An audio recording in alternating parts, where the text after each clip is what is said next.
কি বলছে না বলি ভাড়গুলো ধুয়ে রেখে দে, আপাতত চা খাবো করে এই ভাড়ে খাও। পুরো অবস্থা শোনো, শুধু হাসা হাসা কথা বলবে। আমি দিকটা দেখো চলতে শোনো, ফোন নিয়ে বসে আছে।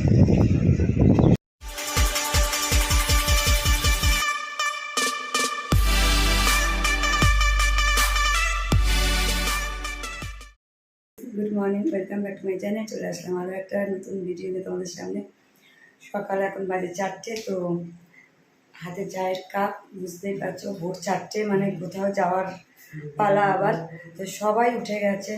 আরেকজনকে দেখো, এই আমার শাশুড়ি রাত্রেবেলা 2-1বার উঠে গেছে, ভাবছে ওনাকে ফেলে আমরা হয়তো চলে যাব। তো অনেকবারই উঠে গেছে। তো ওকে আবার সঞ্জীব মাকে আবার শুয়ে বলছে শো এখনও দেরি আছে, তোমাকে না ফেলে কেউ যাবো না। কিন্তু উনি কিন্তু অনেকবার উঠে গেছে। তো এদিকে রিউ দেখো, এই রিউ এখন আমার গোপালকে সেবা দিল, দিয়ে এখন রেডি হবে। ওই ঘরে আমার বোনরা এসছে, বোনরা সব রেডি হয়ে নিয়েছে। তো চলো আমরা রেডি হয়ে তোমাদের সামনে আবার আসছি।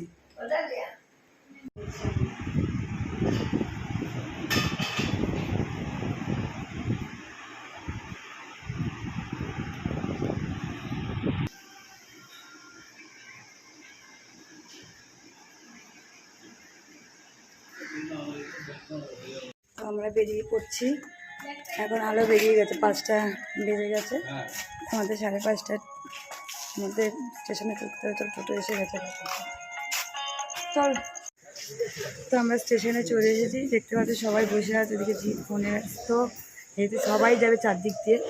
আর আমার ভাইরাও আসবে, তারপরে আমাদের আরও সবাই যাবে। তো সবাইকেই আমাদেরকে পরিচয় করে দেবো আস্তে আস্তে। তো ওইদিকে দেখো জিতরিও, এই যে আমার মাকে দেখো। মা মোটামুটি কালকে মানে তারাপীঠে যাওয়ার আনন্দে রাতে আর ঠিক মতন ঘুমায়নি। ঘুম কারোরই হয়নি, কিন্তু মা একদমই ঘুমায়নি, তাই তো। সারাক্ষণ জায়গায় মানে আমরা যখন শুতে যাচ্ছি, মাকে তো আগে খাইয়ে শুয়ে দিয়েছি, আমরা যখন শুতে যাচ্ছি মা উঠে যাচ্ছে, ভাবছি যে ভোর হয়ে গেছে। তো যাই হোক, তো চলো মজা, আসলে আনন্দ একটা। ঘুরতে যাবে যেমন আমাদের আনন্দ, ওনারাও আনন্দ। তো চলো, আমাদের ট্রেন আর কিছুক্ষণের মধ্যেই আসবে। তো সব শিয়ালদায় যাবো, শিয়ালদায় আরও সবাই আসবে। তো তখন তোমাদের সাথে সবাইকে এক ঝলক দেখিয়ে দেবো। কতটা কি পরিচয় করতে পারবো জানি না, কিন্তু দেখিয়ে দিতে পারবো সবাইকে। তো চলো পরে কথা বলছি আবার। শিয়ালদা স্টেশনে চলে এসেছি, দেখতে পাচ্ছ একদম খুব সুন্দর। বেশ আরামে চলে আসলাম, ফাঁকা ট্রেন। এখন যাচ্ছি, আমাদের আরও জন আছে লোকজন। তো চলো ওদের সাথে আগে এক জায়গায় মিট করে নিই, তারপরে তোমাদের সামনে আবার কথা বলছি। সে আমার গলার অবস্থা খুবই খারাপ, কারণ আমার গলা সবসময়ই খারাপ, যদিও বা আর যদি না শুনতে পারো আমি পরে ভয়েস দিয়ে দেবো আবার। তো চলে যাওয়া যাক।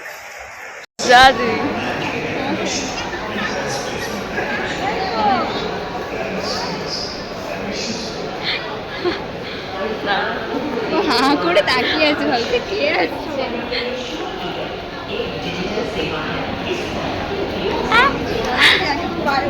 আমাকে না করে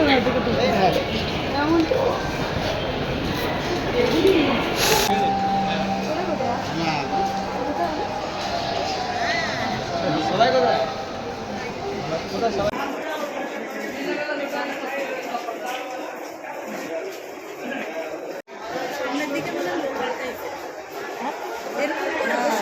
না না, এগুলো লোকাল।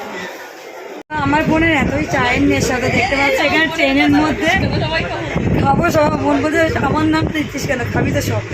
এটা ঠিকই, সবাই খাবো, কিন্তু এই যে যার নেশা তার বেশি। দেখো সব নিয়ে এসছে। এই দেখো এখানে জল বসিয়ে দিয়েছে চা করার জন্য। এই যে দুধের প্যাকেট কাটা হয়ে গেছে। চা খাওয়ার মানুষ সংসার নিয়ে বসেছে। তা যাই হোক, এখানে আমরা সব চা খাবো। তার চা তৈরি হচ্ছে, দুধটা দিয়ে নিই অল্প অল্প ছেড়ে। অবস্থা দেখো একদম কালো হয়ে গেছে। এই দক্ষিণেশ্বর থেকে পার হয়ে গেলাম, আর প্রচণ্ড বৃষ্টি হচ্ছে, ঝিরঝির ঝিরঝির করে। তিতো হয়ে যাবে, টাকা গোল্ড বন্ধ করে দিচ্ছি, করবো আমি বন্ধ করে দিচ্ছি। এদিকে সব চা খাচ্ছে, দেখতে সঞ্জীব এখানে চলে এসেছে চা খাওয়ার জন্য, এসেছে চা খাওয়ার জন্য। ওদিকে দিদি চা খাচ্ছে, এবার আমার বোন চা সবাইকে দিচ্ছে। চাটা কিনে নিই।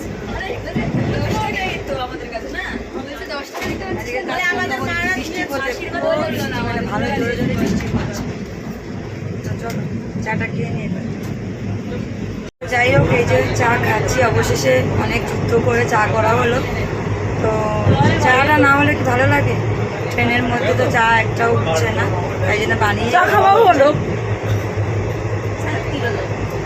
সব সরঞ্জামই নিয়ে এসছে আমার বোন। আর নেশা বেশি সেই নেশা বানে, আমাদের নেশা আছে কিন্তু অতটা না, কিন্তু আমার বোনের মতো। যাই হোক, চাটা বেশি বানানো হয়েছে। চা খেয়ে নিয়ে দেখো, সব চা খাতে বলছে, আমাদেরকেও দেখা হয়ে যাবো, সব চা খেতে চলে এসছে। চা সবাই ভালোবাসে।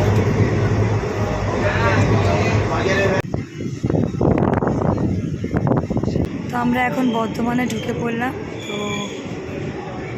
এখন একটু এখানে দাঁড়াবে ট্রেনটা, কিছুক্ষণ বেশ ভালোই টানছিল ট্রেনটা, মানে একবারের জন্য দাঁড়ায়নি, বেশ সুন্দর আসলো।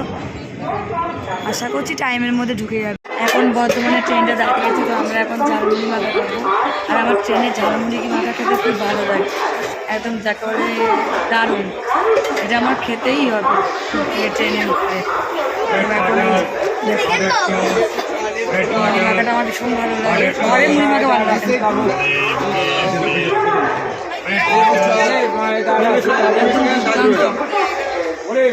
তো চা বানিয়ে খেয়ে হয়নি, আবার চা কিনে খাচ্ছি, যেহেতু মুড়ি মাখা খাচ্ছি তাই জন্য আবার চা। ঝালমুড়ির সাথে একটু চা না হলে হয় বলো? এরকম ঠান্ডা ঠান্ডা ওয়েদার, বেশ বৃষ্টি পড়ছে, এর মধ্যে এরকম চা খেতে বেশ ভালোই লাগে, নাহলে এনার্জি পাওয়া যায় না। কি বলছে না, বলছি ভাড়গুলো ধুয়ে রেখে দে, আপাতত চা খাবো করে এই ভাড়ে খাবো। পুরো অবস্থা শোনো।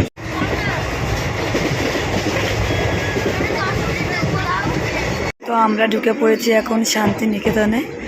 তো বললাম না, ট্রেনটা সত্যি খুব ভালো টানছে, মানে খুব স্পিডেই টানছে। তো টাইমেই পৌঁছে যাবো, এখন বাজে 10টা 3, শান্তিনিকেতনে ঢুকিয়ে দিল। তো এখানে কিছুক্ষণ দাঁড়াবে।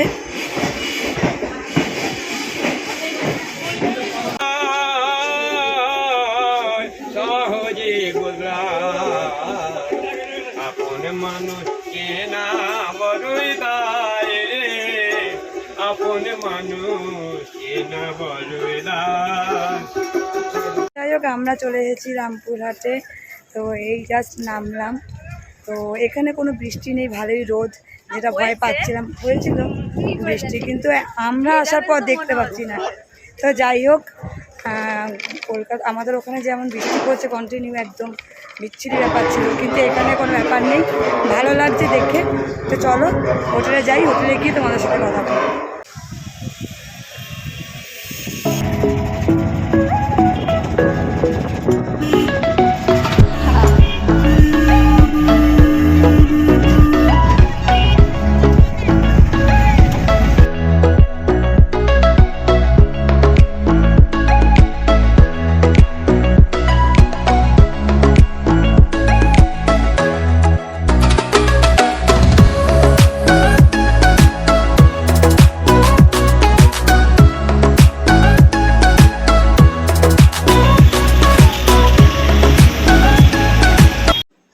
আমরা হোটেলে এসে পড়লাম। তো হোটেল রাজে আমরা সবসময়ই উঠি, তো আমরা বাড়িতেই এই হোটেলের আমরা বুক করে নিয়েছি বাড়ি থেকেই। তো যাই হোক, সবাই অনেক ধকল গেছে সকাল থেকে, তাই তাড়াতাড়ি করে আমরা সব এক এক করে সব ঢুকে পড়লাম। বিশেষ করে মার অনেকটাই কষ্ট হয়েছে। তারপরে রিসেপশানে সঞ্জীব যেটুকুনি ফর্মালিটি পূরণ করার সেটুকুনি করলো, সব আধার কার্ডটা দিয়ে। তারপর আমরা সব করে ঢুকে না খেয়ে নে।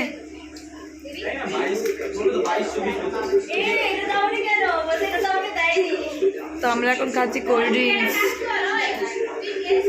একবার মাজা খাওয়া হয়ে গেছে, না সরি পুটি খাওয়া হয়ে গেছে, এখন খাচ্ছি লিমকা।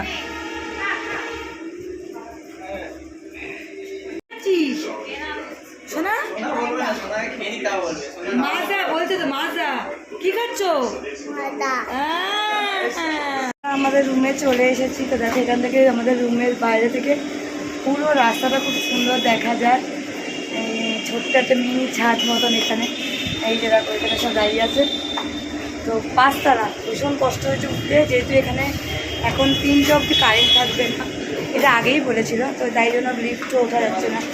তো যাই হোক, এখানে আমরা এখন সবাই ফ্রেশ হবো, ফ্রেশ হয়ে তারপরে চলো ফ্রেশটা হয়ে নিয়ে তোমাদেরকে স্নানের আগে আবার চলে আসলাম। তোমাদেরকে দেখেছিলাম ওই রুমটা, তো আমাদের এই রুমটা সঞ্জীবদের ছিল, তো আমাদের এই রুমটা বেশি পছন্দ হয়েছে। কারণ হচ্ছে দেখো এই যে ঘরে বসে আছি, ঘর থেকে দেখো তোমাদেরকে ব্যাক ক্যামেরা করে দেখে না, তোমরা বুঝবে না।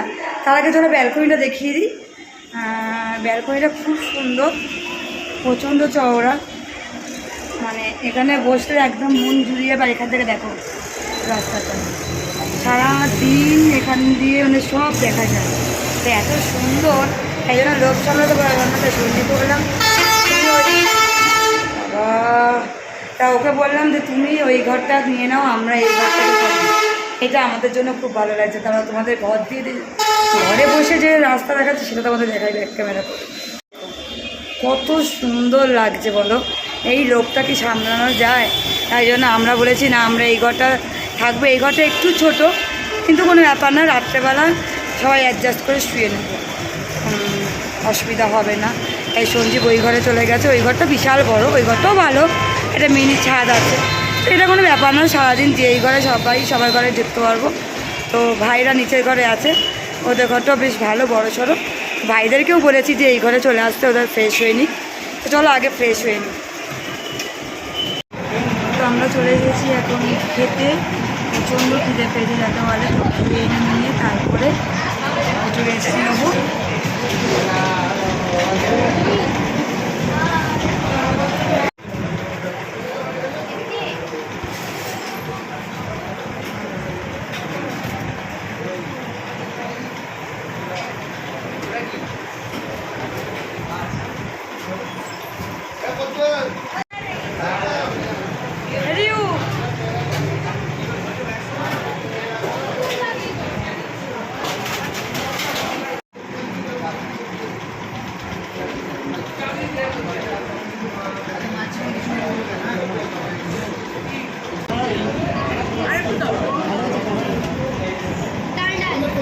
যাই হোক, আমাদের খাওয়া দাওয়া তো করে চলে এসেছি আবার হোটেলে। তো আমি এখন ফ্রেশ হলাম, তখন আর আমি আর ফ্রেশ হইনি, এমনি হাত মুখ ধুয়ে নিয়েছিলাম। প্রচণ্ড খিদে পেয়েছিলো, তাই খেয়ে দিয়ে একেবারে চলে আসলাম। এসে এবার ভালো করে একদম স্নান করলাম। তো যা দেখতে পাচ্ছ সব এই ঘরে, সব এই ঘরটা যেহেতু মানে বেশ সুন্দর, তো সবাই এখানে এসে আড্ডা মারছে। তো চলো আজকে ব্লগটা এখানেই শেষ করছি। যদি কিছু ভালো লেগে থাকে লাইক কমেন্ট শেয়ার অবশ্যই করবে। আর আমরা এরপরে রেস্ট মানে একটু নিয়ে তারপরে আবার বেরোবো, তো ওইটা আবার নেক্সট ব্লগে দেখতে পাবে। তো চলো বাই বাই। এসব টাটা করে দে, বাই বাই, টাটা কর।